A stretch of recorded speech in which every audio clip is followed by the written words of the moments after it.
Good evening, y'all. It is time again for our foray into Alice in Wonderland. We're getting close to the end of the book now, which is kind of crazy. In other news, today's been a good day. It's very warm here today. Felt like spring. I didn't need a jacket when I went outside. That's kind of crazy. I took the dogs on a nice walk, and then, I don't even think the heating's turned on, like, all day. It's crazy. Craziness. Anyway, it's supposed to be cold again tomorrow, and I think they're forecasting flurries this weekend. It doesn't usually happen, but it's in the forecast. Anyway, Alice in Wonderland. We have, let's see, yesterday we were still at the Queen's Croquet ground, and then she introduced us to the Griffin and the Mock Turtle.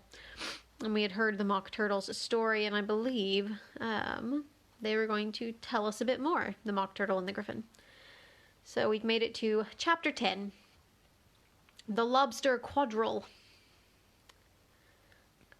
The Mock Turtle sighed deeply and drew the back of one flapper across his eyes. He looked at Alice and tried to speak, but for a minute or two sobs choked his voice. "Same as if he had a bone in his throat," said the Griffin, and it set to work shaking him and punching him in the back. At last the Mock Turtle recovered his voice, and with tears running down his cheeks, he went on again. "You may not have lived much under the sea." "I haven't," said Alice. "And perhaps you were never even introduced to a lobster." Alice began to say, "I once tasted," but checked herself hastily and said, "No, never." "So you can have no idea what a delightful thing a lobster quadrille is." "No, indeed," said Alice. "What sort of a dance is it?" "Why," said the Griffin, "you first form a line along the seashore." "Two lines," cried the Mock Turtle. "Seals, turtles, salmon, and so on.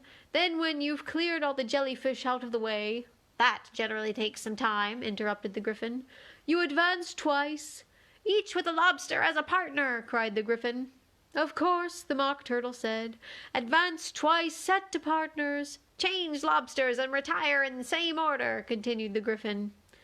"Then you know," the Mock Turtle went on, "you throw the lobsters!" shouted the Griffin with a bound into the air. "As far out to sea as you can." "Swim after them!" screamed the Griffin. "Turn a somersault in the sea!" cried the Mock Turtle, capering wildly about.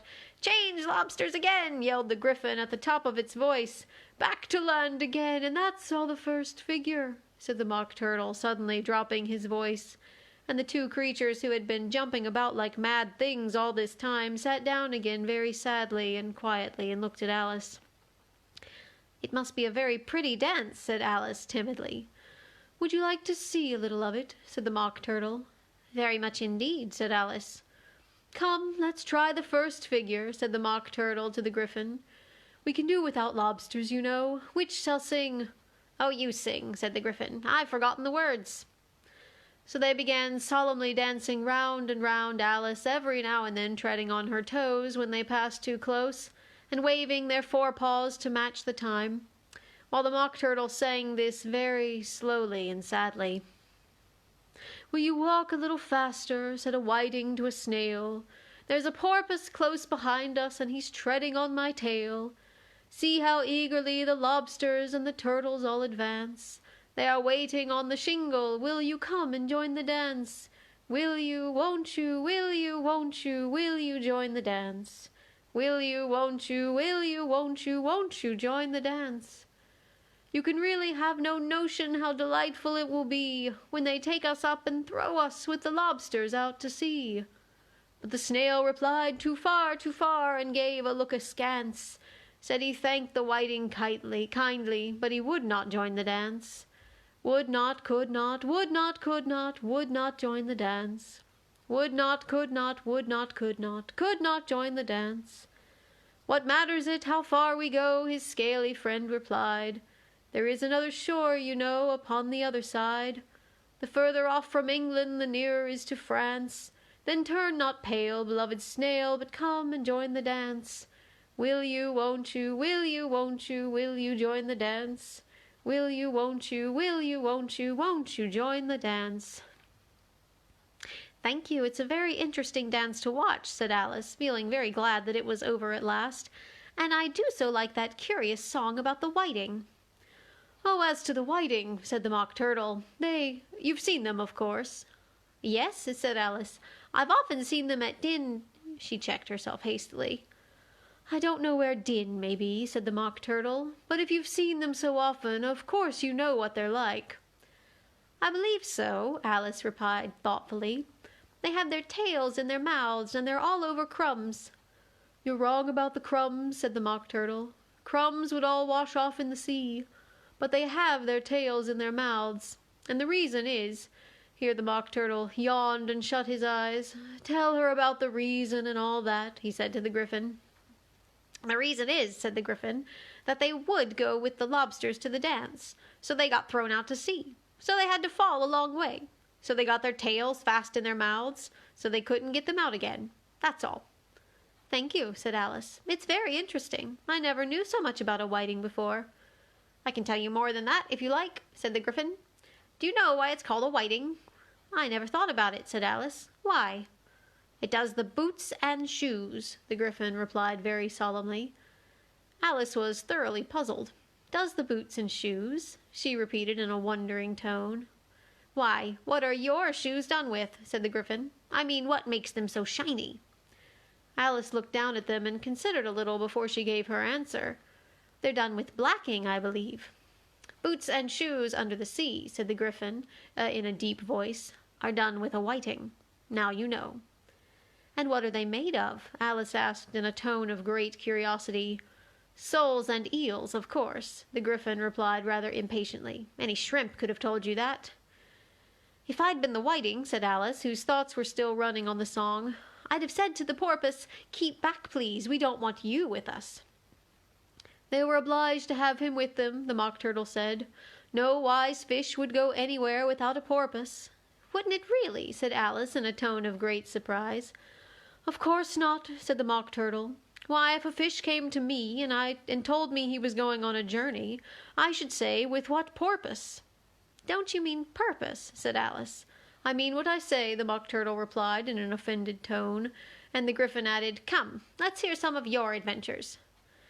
"I could tell you my adventures, beginning from this morning," said Alice a little timidly, "but it's no use going back to yesterday, because I was a different person then." "Explain all that," said the Mock Turtle. "No, no, the adventures first," said the Gryphon in an impatient tone. "Explanations take such a dreadful time." So Alice began telling them her adventures from the time when she first saw the White Rabbit. She was a little nervous about it just at first. The two creatures got so close to her, one on each side, and opened their eyes and mouths so very wide. But she gained courage as she went on. Her listeners were perfectly quiet till she got to the part about her repeating, "You are old, Father William," to the caterpillar, and the words all coming different. And then the Mock Turtle drew a long breath and said, "That's very curious." "It's all about as curious as it can be," said the Gryphon. "It all came different," the Mock Turtle repeated thoughtfully. "I should like to hear her try and repeat something now. Tell her to begin." He looked at the Gryphon as if he thought it had some kind of authority over Alice. "Stand up and repeat, 'Tis the voice of the sluggard,'" said the Gryphon. "How the creatures order one about and make one repeat lessons," thought Alice. "I might as well be at school at once." However, she got up and began to repeat it, but her head was so full of the Lobster Quadrille that she hardly knew what she was saying, and the words came very queer indeed. "'Tis the voice of the lobster, I heard him declare, You have baked me too brown, I must sugar my hair. As a duck with its eyelids, so he with his nose Trims his belt and his buttons and turns out his toes. When the sands are all dry, he is gay as a lark, And will talk in contemptuous tones of the shark. But when the tide rises and the sharks are around, His voice has a timid and tremulous sound." "That's different from what I used to say when I was a child," said the Gryphon. "Well, I never heard it before," said the Mock Turtle, "but it sounds uncommon nonsense." Alice said nothing. She had sat down with her face in her hands, wondering if anything would ever happen in a natural way again.